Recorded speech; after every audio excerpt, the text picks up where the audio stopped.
warahmatullahi wabarakatuh.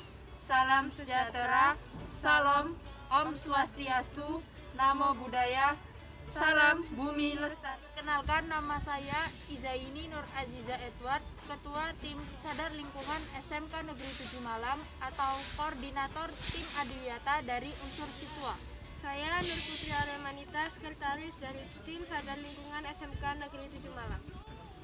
Kami perwakilan dari Tim Adiwiyata SMK Negeri 7 Malang atau Tim Darling Skavela. Baik. Sebelum kita mengarah pada program-program Adiwiyata SMK Negeri 7 Malang, kalian harus tahu prestasi apa saja yang sudah ditorehkan SMK Negeri 7 Malang di lingkungan hidup. Alhamdulillah, di tahun sebelumnya SMK Negeri 7 Malang sebagai juara 2 Green School Festival atau GSF tingkat Kota Malang, di mana kompetitor yang dihadapi SMK Negeri 7 Malang yaitu SMK Adiwiyata dan SMK Non-Adiwiyata. Kemudian, di tahun berikutnya kita sebagai juara 1 GSF untuk sekolah non-adiwiyata di Kota Malang. Selanjutnya, pada tahun 2019, Kepala Sekolah SMK Negeri 7 Malang ingin mewujudkan sekolah sebagai adiwiyata. Kepala Sekolah SMK Negeri 7 Malang, Ibu DRA Dwi Lestari, berupaya keras untuk mewujudkan SMK Negeri 7 ini sebagai sekolah yang memiliki lingkungan aman, sehat, rapi, dan indah. Untuk lebih jelasnya, mari kita akan dengarkan program-program yang akan disampaikan oleh 1. Ibu Siti Hani Zubaida, SPD MPD, sebagai Ketua Adiwiyata. 2. Bapak Isman, yang mewakili sarana dan prasarana yang bergerak di lapangan bersama tim dalam menjalankan program. SMK Negeri 7 Malang ini sebelum menjadi sekolah menuju adiwiyata sudah pernah menjadi sekolah yang berprestasi di bidang lingkungan hidup. Di antaranya adalah GSF sebagai juara 1 dan juara 2 di Kota Malang. Selain itu juga punya prestasi di bidang pengolahan hasil toga, yaitu yang dilaksanakan oleh Bapeda. Program pertama adalah di mana sekolah ini pada bulan Januari 2020 Ibu DRA Dwi Lestari menyampaikan bahwa SMK Negeri 7 ini harus berani maju menuju adiwiyata, sehingga inisiasi di mana sekolah ini harus menjadi sekolah adiwiyata itu adalah atas inisiatif dari Ibu Kepala Sekolah itu. Kemudian program pertamanya adalah dari Ibu Dwi bersama timnya terdiri dari guru, kemudian tim Darling ya, sadar lingkungan, dan juga dibantu KIR dan OSIS.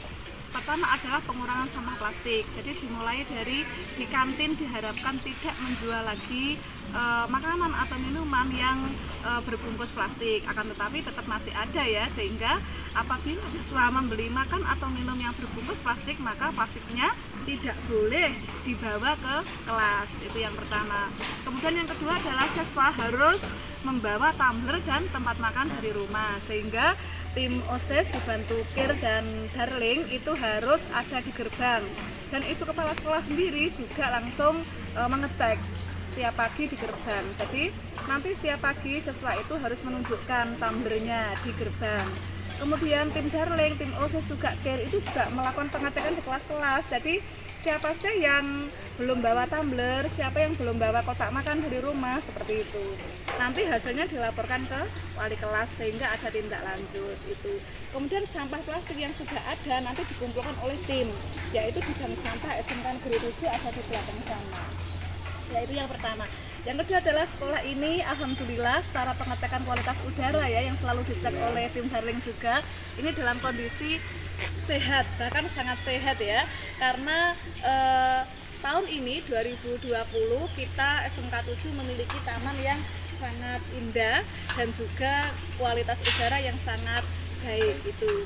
Berikutnya adalah kita punya budidaya lele di bagian sana yang di bawah pengawasan Pak Arif ya, Pak Arif Budiono. Kemudian kita juga punya hidroponik ya, dan jamur, budidaya jamur di sana di bawah pengawasan dan bimbingan Ibu Herni. Kemudian kita juga punya kebun anggrek di sana di bawah pengawasan Bapak Isman. Kemudian tim Darling dibantu oleh siswa dari Ekskul Care juga OSIS ya, membuat biopori. Banyak sekali biopori bisa dilihat di SMK Negeri 7 Malang. Banyak sekali biopori dan ini juga salah satu program yang telah dibuat pada tahun 2020. Selain biopori juga punya sumur resapan di pojok sana dan pojok sana, sehingga SMK 7 ini adalah sekolah yang tidak punya genangan air karena airnya langsung mengalir ke sumur resapan seperti itu. Kemudian kebun toganya juga sudah mulai dikembangkan, yaitu ada di bagian pojok depan sekolah. Jadi kebun toga sudah siap dan rencananya semoga terlaksana ya, kita akan membuat kebun lidah buaya dan kebun bunga. Itu diantaranya programnya, nanti semuanya bisa dilihat di tayangan video. Demikian, mungkin ada yang ditanyakan lagi. Oke. Terima kasih, demikian program dari SMK Negeri 7 Malang terkait dengan sekolah menuju Adiwiyata.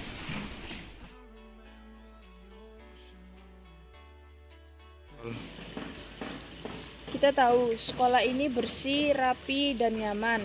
Di balik itu semua, bagaimana sih cara membuat atau menciptakan lingkungan sekolah yang bersih dan nyaman itu? Mari berkenalan dengan Bapak Isman, di mana beliau adalah perwakilan dari tim yang langsung bekerja di lapangan dalam menciptakan lingkungan yang bersih, rapi, dan nyaman. Silakan. Ya, Assalamualaikum warahmatullahi wabarakatuh. Perkenalkan, nama saya Isman Yusuf. Ya, di sini saya selaku perwakilan koordinator dari tim Adiwiyata. Untuk menciptakan lingkungan sekolah bersih, nyaman, itu ada beberapa tim. Yang pertama ada tim cleaning service, yang mana mereka-mereka itu bekerjanya bertanggung jawab untuk kelas, teras, perkantoran sekolah, dan lain-lain. Setelah itu untuk yang kedua yaitu tim Caraka, yang mana mereka-mereka ini saya tugaskan untuk bagaimana cara untuk merawat tanaman dan taman di lingkungan Sekavela. Pak, di sekolah kita ini juga kan ada budidaya lele. Ya. Itu bagaimana untuk merawat lele dan apakah budidaya lele ini menguntungkan bagi sekolah kita? Ya. Di sekolah kita ini kan memang kita masih tahap belajar, jadi belum punya lahan yang besar. Di sini lele memang nggak begitu sulit sih untuk membudidayakan, karena apa? Yang pertama, makanannya nggak terlalu sulit untuk kita cari. Misalnya katakanlah kita kekurangan makanan dari segi makanan yang kita beli, bisa kita ambil dari pepohonan yang ada di Sekavela. Contohnya daun kates, itu bisa untuk makanan lele. Dan selama ini alhamdulillah lele sudah bisa sedikit banyak sudah memberi sumbangsi kepada sekolah kita. Kita juga tahu kan Pak ya, di Sekavela itu ada kebun toga. Ya. Kebun toga itu kan ada di belakang. Itu untuk perawatannya bagaimana Pak? Dan pengolahan toganya itu seperti apa biasanya? Dan gini, memang kita dari awal kita berkomitmen untuk bagaimana sekolah kita itu tidak hanya taman saja, tapi ada juga tanaman-tanaman yang bisa bermanfaat untuk kesehatan. Contohnya yang selama ini kita tanam yaitu berbagai macam tanaman toga, diantaranya kunir, ya, laos, setelah itu jahe, setelah itu ada juga daun mint, ya, yang mana apa yang saya sebutkan tadi sangat berguna untuk kebutuhan kita sehari-hari. Dan selama ini juga yang contohnya misalnya kunyit, ya, itu sudah bisa dimanfaatkan oleh salah satu jurusan yang ada di sekolah kita, yaitu di analis kimia, yang mana anak-anak sudah berkreasi untuk membuat kunyit.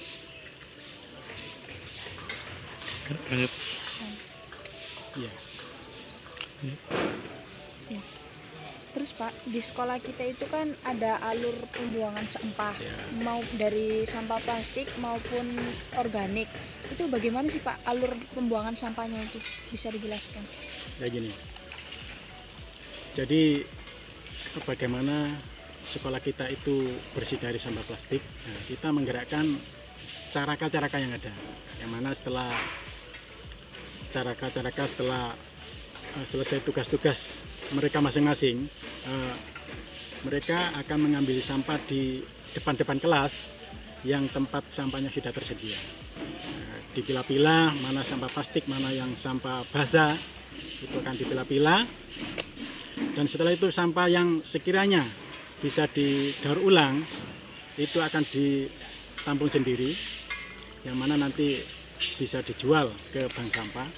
Dan sampah yang sudah tidak berguna bisa ditaruh di tempat pembuangan sementara. Pak, apa di SMK Negeri 7 Malang ini membuat pupuk organik? Ya. Pupuk organik tersebut itu dari sampah-sampah organik yang ada di sekolah atau bagaimana Pak? Ya, jadi kita memanfaatkan dedaunan yang sudah runtuh, ya. Dedaunan setiap pagi itu kan banyak sekali. Itu kita manfaatkan, kita olah untuk pupuk organik.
Waiting for the summer.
but here I am, 'cause I'm in